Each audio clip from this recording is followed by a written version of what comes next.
You're listening to the Time to Level Up podcast. I'm your host, business life coach Andrea Liebross.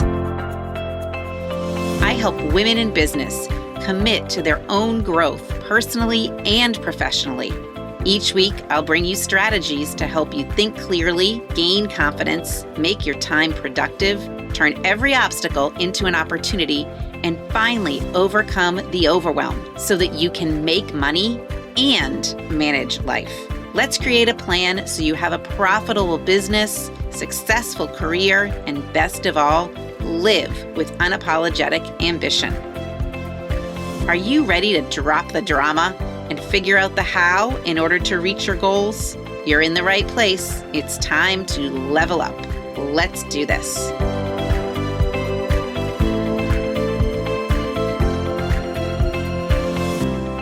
Hello, my listeners, and welcome back to the podcast. So I have not recorded a podcast in a few weeks.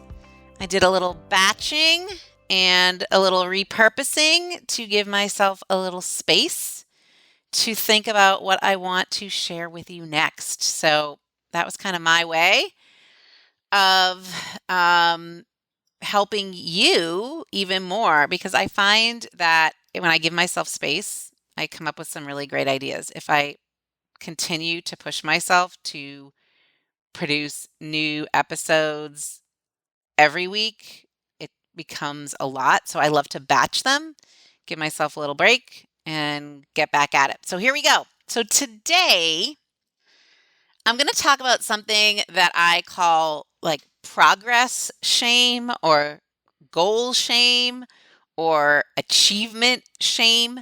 So a couple episodes back, I talked about the difference between stuck stress and progress stress or productive stress. So the productive or progress stress is helping you move towards your goals. And I think some of us have a little shame around that. The process of working towards a goal and actually reaching it. Now, this kind of shame is different than shame around something that you said or didn't say, or how you treated someone or didn't treat them. We're not talking about that kind of shame today, but rather progress or goal shame or kind of working towards the person you want to become shame. And I think a lot of my clients deal with this type of shame. And as they evolve as a person, as we work together and they evolve as a person or a business owner, this starts to come up. And they feel like sometimes they don't fit in or they don't want to talk about what they're working on with other people. They have some shame around it. And I think, I'm always asking my clients to set big goals, huge goals. And a lot of times the people around them or their own voices inside their head, that, primitive brain back there, the frenemy voice, they have a lot to say about your ambition. So today I'm going to do a couple things. I'm going to help you see if you might be experiencing this type of shame. I'm going to help you clarify kind of internally driven goal shame versus externally driven goal or progress shame. And then I want to share with you my thoughts on when you do share your goals with others, whether or not that's a good or bad idea. There's a lot of talk out there that it's a bad idea. And then I want to help normalize what I call the messy middle of achieving any goal as we kind of fail on our way to success. Okay, so here we go. When we think about this type of shame, most of the time it is a very internal type of shame. It's not that we've done something wrong, but we have thoughts that there's something flawed inside ourselves. Something's wrong with me. Maybe I'm bad in some way. Maybe I'm not capable in some way. Maybe I'm inept. And maybe I'm a lot different than other people. And I think a lot of us experience this with goals and goal setting, because the way that we set our goals is asking us to become bigger than we currently are. And we don't always hit those goals in the time frame we want or how we want or at all. So if you go back a few episodes when I talked about setting smarter goals, One of those R's in that smarter is for risky, right? So usually it is not smooth sailing when we're working towards a goal because there should be some risk involved. I see this a lot in my committed to growth life coaching clients. They think that personally there is something wrong with them. Like, why can't they consistently get to the gym if they've set a getting to the gym goal, or eat healthy, or tell their spouse or child or boss what they're working towards? Some people don't even reveal to their spouse or boss that they have a coach, that they actually are trying to change something. They have some shame, sometimes my committed to growth life coaching clients, that they aren't saving enough or they're not focused enough, right? So they have they want to just have a plan for every day. They want to use the full focus planner and it's not happening. There's some shame around that. Or they want to save more money, some shame around that. In my Runway to Freedom business mastermind clients, I see this goal kind of shame in them because it comes out around their business. The business isn't as profitable as they would like it to be. They don't have as many clients as they would like to have. They haven't expanded fast enough or hired enough people. I think a lot of times we're expecting ourselves to believe that the goal is possible, but what's really causing the shame is that we're not quite there yet to believe in it. And we and other people want to remind us of that regularly. All right. So we believe the goal is possible, like for someone, but maybe we're not quite there in believing it's possible for ourselves. And there's some shame around that. So I've actually started to wonder how many people don't even set goals or don't set super big impossible goals because of this progress or goal shame. And how many people inquire about coaching but then back out because they're afraid to set the big goals and they fear they might not reach them and it's going to be work to get there. Okay? They recognize that there's work worth doing. And then they're like, damn, I don't know if I want to do that. So they predict that they'll experience shame because they're unsure if they'll actually show up for themselves. So who wants that? So a way to avoid that is just to not set a goal at all. Okay? So the way I'm going to define this type of shame is it's feeling like there's always something wrong with you because you have such a big goal that you haven't met yet, and feeling like you're doing something wrong because you've set this goal for yourself and haven't reached it yet. Okay? So you have shame in setting the big goal. You have shame in the fact that you haven't reached it yet. And then you have shame in other people knowing that. Okay? So one of the things, though, I want to offer and distinguish between is that there's the shame we attribute to ourselves, like what's wrong with me, and then there's the shame that we attribute to other people. And I want to offer that shame, this type of shame we're talking about today, is only always internal, but it can be triggered sometimes by external. It can be triggered by what someone says. Okay? So here's how you know if you have progress or goal shame. If you've set a goal for yourself, and when you tell people about it, you find yourself apologizing about it or justifying it or making excuses about it or diminishing it. Is that you? The other way to know if you have goal shame is that you don't share your goal with other people because you're ashamed of the goal and of yourself and your ability to achieve it. Then you have this type of shame. And when I work with my clients through the process of getting clear about what they want, having the confidence to go after it, managing their mind so they can manage their time to plan for it and make it happen, a lot of times this goal shame comes out in that discussion of where they are in that continuum. Like if they haven't gone past the clarity stage, if they haven't gotten the clarity, then they probably have shame around creating the goal. If they've gotten the clarity but haven't done anything, they have shame around the fact that they haven't started. If they have started and are putting lots of effort in, but still haven't reached it, there's probably shame in that, how they're managing their time stage. Okay. So I want to say that I think goal shame is one of those things that really will prevent us from reaching through ourselves to create the next version of ourselves. It prevents us from becoming the person we want to become. And think about that saying, the sky's the limit, or we hit the glass ceiling, and then think, how often do you not even go up to the sky or move towards the ceiling or tell anyone that you'd like to get to the sky or the ceiling?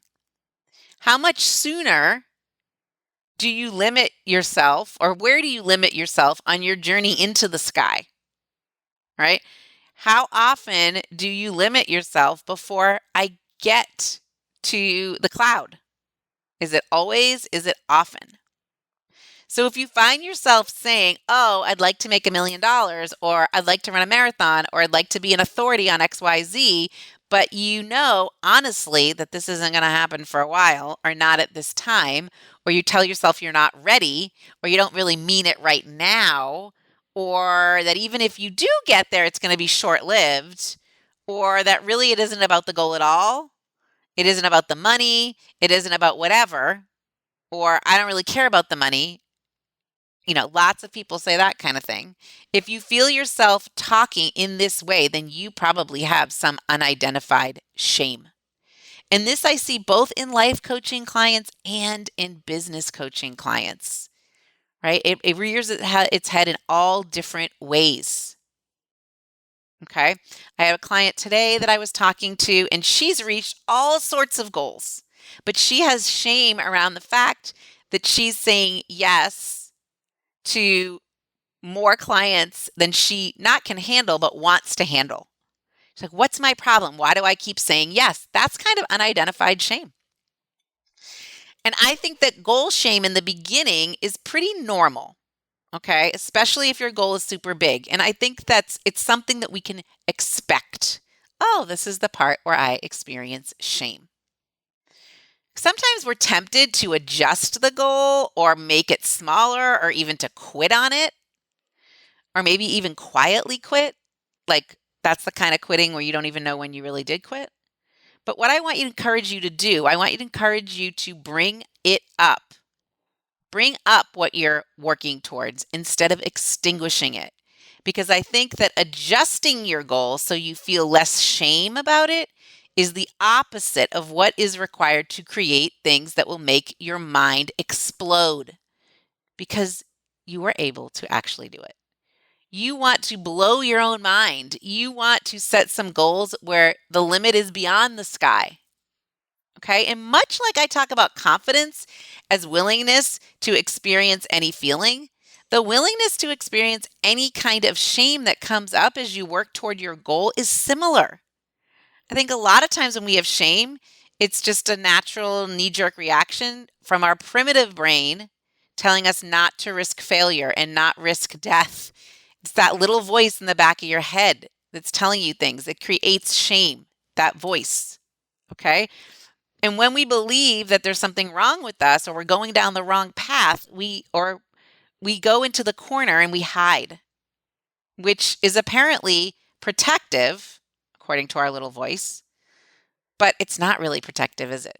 So I see in my Committed to Growth life coaching clients, they suffer from this all the time. They don't want to risk failure. They are holding out for the perfect job, or the perfect time, or the perfect situation, or their body to feel perfect before going after their goal. And I see in my Runway to Freedom business coaching clients, they suffer from this by not making the tough decisions around hiring and firing or raising their rates. So here's what I want to offer. That in the beginning of any goal progress, it's normal. This kind of shame is normal. And you're going to experience some internal thoughts that it will cause the shame, which is, who do I think I am? Why can't I make that much money? I can't create that. I can't help that many people. It's that voice inside your head that wants to tell you that there's something wrong with the way you're going about this with you. And that kind of shame, that little voice is going to be automatically triggered as soon as you set the big goal. And this is true for all the humans. Anytime we set goals for ourselves. Sometimes we like to think that other people set big goals and feel great about them. I had a client the other day say, everybody else seems to be killing it, but why not me? Okay. What's wrong with me? Okay. And we say kind of like, yes, I'm going to make six figures, multiple six figures. I'm going to go be the best interior designer I want to be, or I'm going to help 1,000 people, or I'm going to do this and feel great about it. Okay. I think 99% of us immediately ask ourselves, who do we think we are that we're going to be able to do those things? Like immediately. We want to be able to say it's possible that I'm going to do all those things. But immediately we say, who do we think we are to be able to think that we can do that? Okay. So our first question to ourselves is not, wow, this is amazing. I'm so excited to figure out how to do it. It's more like, yeah, really? I mean, you're not capable of doing that thing. You're not capable of doing anything super great. That's the voice, the frenemy voice from the primitive brain that most of us hear. Okay. And I always like to say we need to access our prefrontal cortex in our forehead. Will the real Andrea please stand up? When we access that and we quiet our frenemy voice, we're able to move on. Otherwise, we're stuck in that internal shame that comes up as soon as we set a goal.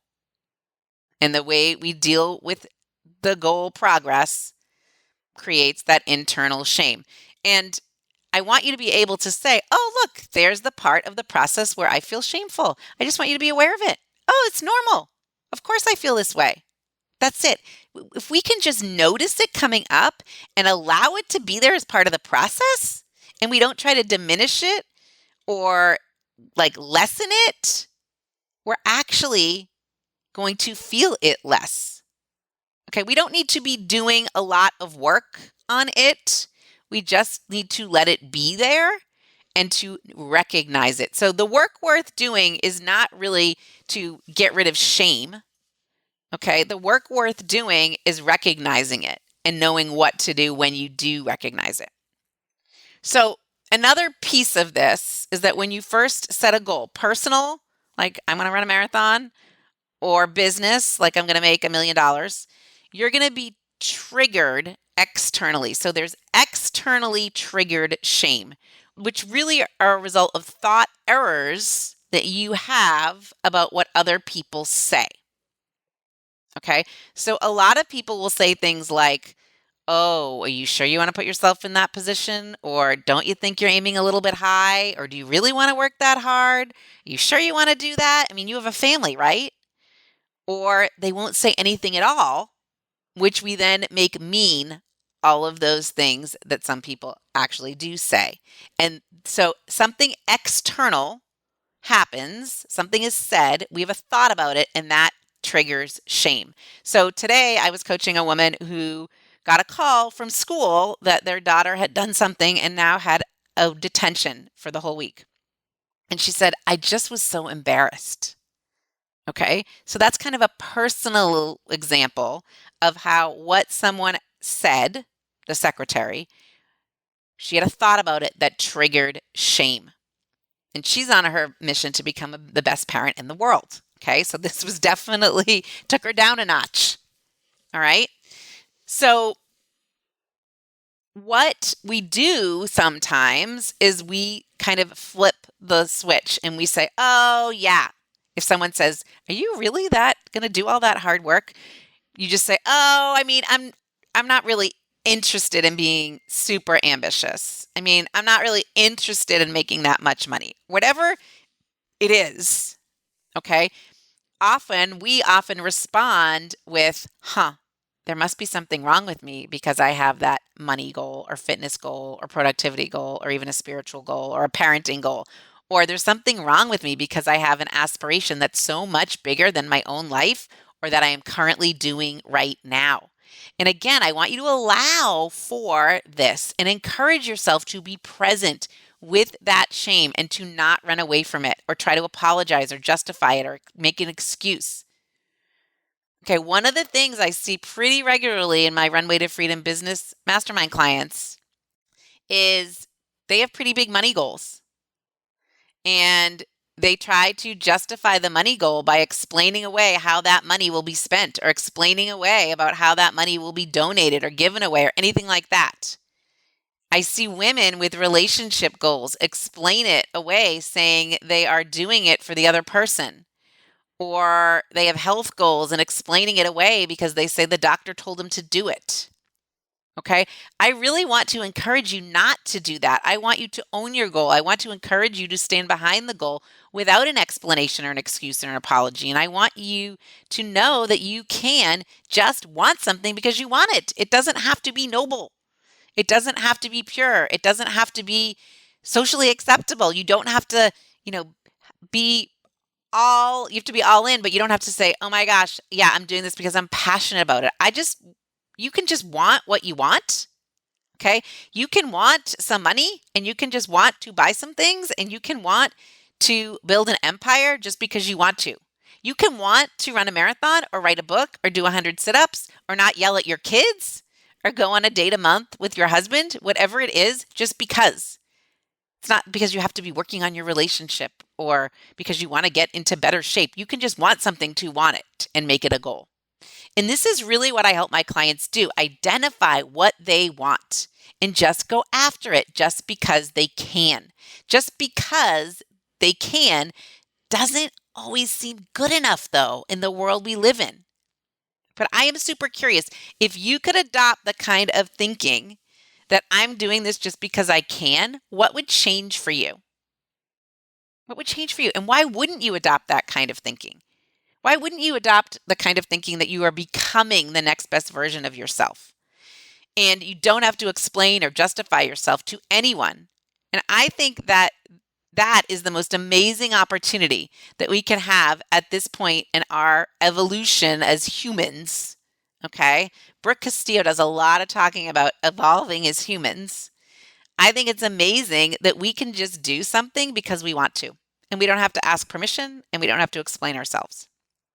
We can just do what it is we're wanting to do and desiring. So I want to encourage you to go after what you want without feeling like you have to justify your desire to anyone or explain away your desire to anyone. A lot of times when we do have a goal, this usually comes up with family members, and the conversation might say, well, I'm not sure that what you're doing is something that I agree with. So a family member might say that to you. Okay. Or I'm not really sure that's going to be helpful for our family. Guess what? You don't have to agree with them. You don't have to agree. Other people's opinions are fascinating, and they often trigger something inside of us, and that's normal. But I want you to know that even though that's normal that it triggers something, it is not a sign that you should change the goal or not go after the goal. It is not a sign that you're doing something wrong. It's not a sign that you're flawed, okay? You're in the process of growing, and you're in the process of creating an extraordinary life or business. So it is normal to feel this shame. It is normal to take comments and opinions of others, have thoughts about them, and have them trigger shame. So now here's one thing that I think is super interesting. Kind of the next thing I want to share with you. There's a lot of advice out there to not share your goals with other people because other people won't necessarily support you and other people won't necessarily encourage you, which can be true, but the opposite is also true. Okay? I hear how you're telling me that they may not support you. I hear that they may not encourage you. Okay? But what I also hear is that it only perpetuates the belief that maybe this goal isn't meant to be, or maybe you're doing something wrong, or it only increases doubt. If you're not sharing your goals, then it's only increasing your doubt. Okay? When you tell me that I can't do something, or something's possible, or something's not possible, then I immediately want to do it. My husband sometimes calls me relentless or tenacious, And you know what? I'm happy to own that relentless or tenacious. I'm going after it. So when you have a goal and you talk about it, maybe it's a weight goal or a money goal, and you start acting like that person who has already achieved that goal, the goal is way, way, way, way, way more likely to happen. So I talk to one of my girlfriends and we talk about how we're going to one day create a podcast called You Can't Make This Shit Up. Now, we haven't had it happen yet. We haven't done that yet, but we talk about it. And it feels very real because we're talking about it. Okay. I talk to my publisher about writing this book. The more I talk about it, the more real it feels. I talk to other people about writing this book. It feels real. Okay. So even though, I may be afraid to talk about it, by making it part of our conversation, it makes it more real. We talk about it, we get comfortable with it, we make it happen. Okay. So when I talk to my bookkeeper about things I want to do in my business, and we talk about how much that might cost, and we start to plan for it, then I make it happen. It's real. Okay. I've gotten the support I need. I've saved the money I need. It's going to happen. I don't wait till I'm ready to start talking about it. I talk about it before it starts happening. Okay. And so while sometimes I feel like that advice to not talk about your goals is well intended, I also think it keeps the shame hidden instead of giving it the light of day, which of course then makes it real. So I don't really have a lot of shame around goals anymore because I've talked about it as a reality often, and it just seems like the normal thing that's going to happen next. Okay, but there is shame sometimes with people who think that working with me costs too much. Thinking that people might say, "Oh my gosh, you charge that much?" And I can sometimes have a thought that they must think that all I care about is money. And it's interesting because some of the people who may think that, you know what? They don't really matter because they don't understand me or the services I offer or the transformation I'm providing or the evolution I offer, which is truly life-changing. So if they want to think that, then great, because they're not my people. Okay.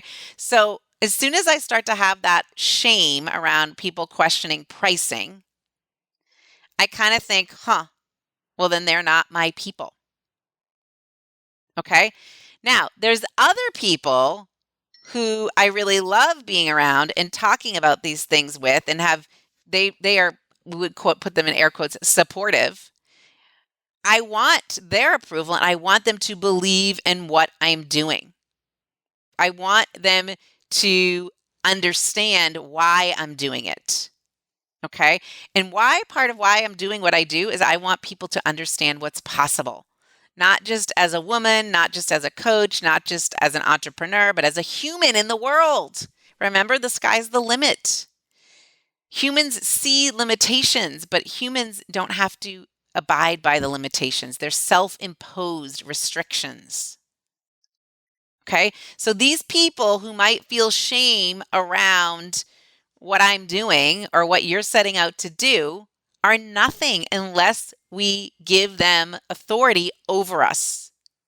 We can just blow right through them if we want. So it is important to me to stick with what I'm wanting because I want it and not to try to justify it. So notice that in yourself. If you're trying to justify your goals and get approval on your goals, really what you're doing is looking to create shame, because that kind of thinking just creates shame. For me, I do feel like anytime we ask ourselves to grow, we're helping people and adding value to the world. If I grow, you grow. Okay. But I think that when you add in the money piece and you don't justify it, it really adds so much momentum to the fire because I don't have to explain myself to anyone. I know who I am. I know this is what I'm doing. I know this is what I'm offering. Okay. So Yes, I'm growing and helping people. I'm also making money in the process, and that just adds fuel to the fire, and that actually helps me go help more people. So here's my next point. It's normal in the middle of a goal and in the middle of achieving it to experience some shame.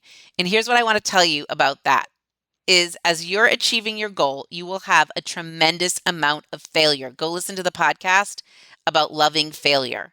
And ever since I created a goal of creating $1 million in my business and all the things that I knew and need to do in order to create that business, I have failed a whole bunch of times. Okay. Or as I like to say, I have created a lot of learning moments. There's been flops and mistakes. And I can often end up thinking that there's something wrong with me and I'm never going to make this happen and feeling a lot of shame about that. And you know what? That is just the way it goes. I'm going to experience that kind of thing. So it is super normal to experience the shame on the way to the goal. And it's important to be careful what you attribute meaning to as you fail. You can make it mean that you're not capable, and you can make it mean that you're not good enough, and you can make it mean that you're dreaming too big.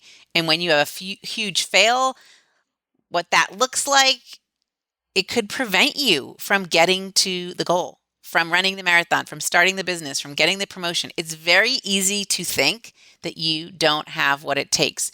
And I want to offer that you need to allow for this to happen, but do not succumb to it. Do not indulge in it. Do not allow any thoughts about there being something wrong with you prevent you from becoming who you are. Those thoughts are normal. They're part of the process, but do not attach to them. Believe you are, or you can't even, you can't believe that you are them, or misunderstand that they are holding you back. You want to be able to really stay outside of yourself, kind of eavesdrop, recognize that those are the thoughts from your primitive brain, like that frenemy in the back of your head, and not you. There's a huge difference there. So the way that you manage that is by being careful how you assign meaning to the steps, to the failures, to the actions that you're taking to achieve your dreams, and have the real adult you, not the toddler you, running the show. Okay. So finally, last thing I want to offer you is that there's goal shame in achievement of a goal. Okay. Here's what it looks like internally when you've achieved a goal and you experience shame. I think that when you've achieved the goal, that when you've had a belief about yourself that you are not worthy or weren't capable or that you can't do something, and then you do it, it's easy to have shame about why did I doubt myself for all these years? I should have been doing something different. That's one level of shame, internal level of shame. The other one is to feel shame about the achievement as if you are undeserving and that you should be given the freedoms or the money or the luxury that is being bestowed upon you because you've achieved your dream. Okay? I think I said should. I meant shouldn't. That you shouldn't be given this stuff. Okay? It's really common for people to experience that. Like, who am I to have this? All right? Like, I'm undeserving. And what I want to offer about that again is that you can expect that to happen. Expect all this to happen and know that it's part of the process. That frenemy voice, we just need to quiet it. It's not going away. But know that you get to decide ahead of time to not allow those thought errors to prevent you from enjoying and being proud of yourself or your accomplishment. Okay, and I also think that there's goal shame when you actually achieve the goal, triggered by other people, externally triggered shame. Oh, people say, that must be nice having done that. Must be nice to be able to work from home. Must be nice to be able to travel. And yeah, guess what? I like to say it is nice. It's so great. And I'm not going to feel guilty about it. I will not feel guilty about who I am or what I've created or the opportunities I have. I will not ever feel shame or guilt about it because I've committed to making it happen. And what I've done in my own life, because I feel like for everything, I've been given, I've also been given plenty of challenges and plenty of things that have helped me grow. And I think everybody's life is exactly what it's meant to be, right? So however things have happened, that's how it's meant to be. We can't judge other people. So here's what's true when you achieve something that you've worked for. You can give yourself credit. You can give yourself the credits that's due and own it without anyone's permission. You don't have to water it down. Oh, well, I did have this opportunity and this person did give me a break. You can just say, I set a goal for myself and I achieved it. You can own it with zero shame. Zero. And when other people have ideas about what you do or that you don't deserve it or what your accomplishment means or doesn't mean, you can hold space for that, for those other opinions, but you don't have to take them on. Okay? And guess what? You might struggle with this. Okay?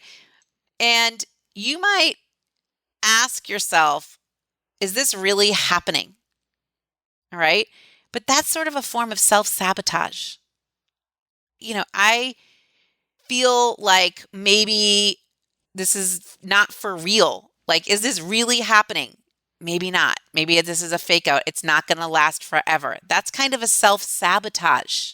It's sort of a different kind of shame. Okay? Feel that okay energy. It's totally okay. Whatever's gone on is totally okay, and the way it's happened is totally okay. You don't have to have shame for being in full abundance, for enjoying things, for the fruits of your labor, for being proud about what you've accomplished. You don't have to have shame about that. I truly know that I'm in the highest flow level when I don't feel shame about anything. And that has to be a decision and a commitment. Can't just be interested. So if I allow for shame, if I witness it from the outside of myself without identifying with it, without taking it in, if I just notice it, if I eavesdrop on my own brain but don't react to it, that's when the beautiful dreams come into fruition. Okay? Keep an eye out for when you go after the goal and when you subconsciously think it's not going to happen, or you go after the goal and you think that you're doing it wrong. Okay? Tell the frenemy voice to quiet down and let your prefrontal cortex kick in so that you can build something amazing, so that you can do it without sabotaging your success, so that you can identify that it's going to be messy in the middle, so that you can quiet other people's comments. Okay? Our brains believe that we're capable of what we're doing today. And in order to allow for the belief that we're capable of whatever we want to do tomorrow, we have to be open to cognitive dissonance. There's a few other podcast episodes where I talk about that. And the way to solve for it is by changing the way we think, not by changing the way we act. So I want you to be aware that this is one of those things that sometimes we do. We change the way we act to compensate for the shame. It's important to know that that happens to us a lot as we make more money, as we run the marathon, as we don't yell at our kids. Okay? We can struggle with that success, and there's shame that's going to come up along the way, but knowing that it's coming and it's all going to be fine, that's when great things happen. It's all going to be great when you know what to expect and you allow for it as part of the brain trying to reconcile the success and growth. Okay, my friends, this is something, identifying the shame you're having, not squashing it, this is work worth doing. So I hope you take this and examine what's going on in your world, in your life, and in your business. I hope you have a beautiful week. Remember, right now is always a time when you can level up yourself. Have a great, great week. See you soon. Thanks for listening to the Time to Level Up podcast with me, your host, Andrea Liebross. If you know someone who could benefit from listening to this episode, I encourage you to take a screenshot and share it with them. Okay, now what about you? You've listened to the podcast, and if you now know that you're ready to upgrade your life, upgrade your business, upgrade you, then stop being only a listener and start being a liver, living that upgraded life. Head over to my website and schedule a call. Right there on that call, we'll start changing the way you think and act so that you can have the freedom to achieve the impossible in life and business and have the resources to do it. You deserve an upgrade. Let's do it.